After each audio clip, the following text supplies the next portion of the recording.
Assalamualaikum warahmatullahi wabarakatuh. Kembali lagi dengan saya Nastiti Sari, mahasiswa Pasca Sarjana Universitas PGRI Yogyakarta, yang kali ini akan membahas tentang pertanyaan di mata kuliah Kajian Pengembangan Kurikulum SD. Seperti yang sudah dibahas pada pertemuan sebelumnya, yaitu tentang model pengembangan kurikulum. Di sini ada beberapa pertanyaan tentang model pengembangan kurikulum yang digunakan pada kurikulum KTSP, kemudian kurikulum 2013 dan kurikulum Merdeka. Nah, di sini saya akan memberikan beberapa argumen kuat tentang model pengembangan kurikulum apa saja yang mereka gunakan atau kurikulum yang digunakan beserta dengan contoh konkretnya. Model pengembangan kurikulum yang pertama adalah pada kurikulum KTSP atau kurikulum tingkat satuan pendidikan. Dalam KTSP, model pengembangan kurikulum yang digunakan adalah pendekatan bottom up atau grassroots atau dari bawah ke atas. Jadi pada kurikulum ini kurikulumnya dikembangkan oleh pihak sekolah. Jadi disesuaikan dengan kebutuhan, karakteristik siswa dan konteks lokal sekolahnya. Pendekatan bottom up ini atau grassroots ini memberikan kesempatan kepada sekolah untuk lebih responsif atau untuk lebih memperhatikan kebutuhan siswa dalam kondisi lokal mereka. Jadi di sini di kurikulum ini melibatkan guru dan staf untuk lebih terlibat atau lebih meningkatkan keterlibatan dalam proses pengembangan kurikulum serta relevansi kurikulum dengan kehidupan siswa.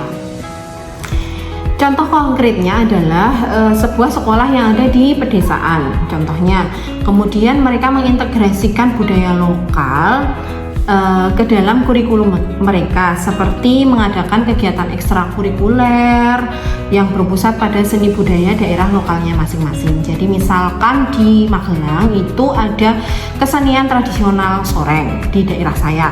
Nah, itu dapat digunakan sebagai ekstrakurikuler untuk mendukung dan memfasilitasi kebutuhan siswa sesuai dengan konteks daerahnya masing-masing. Jadi ini mencerminkan bahwa kurikulum KTSP lebih responsibel terhadap kebutuhan dan keunikan lingkungan masing-masing sekolah. Model pengembangan kurikulum pada kurikulum 2013 yang kedua adalah model pengembangan kurikulum berbasis kompetensi. Nah, dalam model ini kurikulum dirancang berdasarkan kompetensi yang ingin dimiliki oleh siswa pada setiap jenjang pendidikan.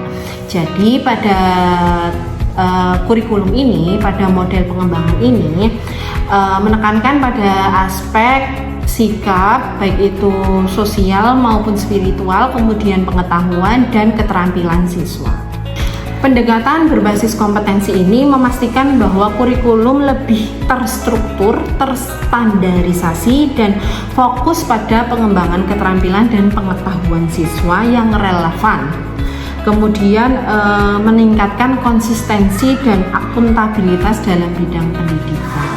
Jadi lebih ke aspek-aspek kompetensinya yang diunggulkan dalam model pengembangan kurikulum ini.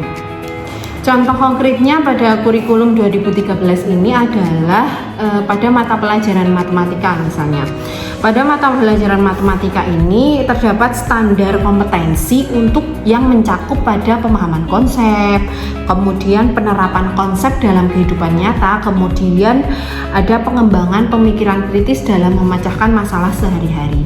Jadi di pengembangan kurikulum pada kurikulum 2013 ini, guru-guru merancang program pembelajaran yang berfokus pada pengembangan kompetensi-kompetensi tersebut yang sudah terstandarisasi. Kemudian mereka merancang dengan memberikan beberapa kegiatan pembelajaran yang tentunya dapat menarik perhatian siswa dan sesuai dengan kebutuhan siswa untuk mengembangkan kompetensinya. Yang ketiga adalah pada kurikulum Merdeka. Pada kurikulum Merdeka, model pengembangan kurikulum yang terdapat dalam kurikulum Merdeka adalah model pengembangan desentralisasi atau pengembangan dari bawah ke atas. Nah, di sini sekolah memiliki otonomi yang sangat besar untuk merancang sebuah kurikulum berdasarkan panduan dari pemerintah. Jadi sekolah mempunyai hak prerogatif yang besar untuk merancang sebuah kurikulum mau dibuat seperti apa dan disesuaikan dengan kebutuhan siswa.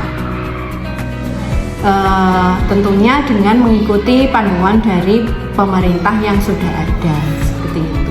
Model desentralisasi ini memberikan otonomi yang besar atau kebebasan yang besar dan fleksibilitas sekolah untuk merancang sebuah kurikulum sesuai dengan kebutuhan dan kondisi konteks lokal sekolah. Jadi ini mendorong inovasi, kreativitas, dan penyesuaian dengan kebutuhan siswa, inovasi dan kreativitas dari guru untuk merancang pembelajaran yang benar-benar melibatkan komunitas sekolah, yang dapat melibatkan komunitas sekolah atau yang dapat memenuhi kebutuhan siswa sesuai dengan kondisi lokal siswa dan kondisi lokal sekolahnya masing-masing. Sebagai contoh konkretnya, misalkan sekolah di daerah perkotaan. Nah, di sekolah di daerah perkotaan itu dapat merancang kurikulum yang menekankan pada digitalisasi atau kewirausahaan. Karena apa? Karena lingkungan ekonomi dan perkembangan teknologi di sekitar mereka berkembang sangat pesat daripada yang ada di pedesaan.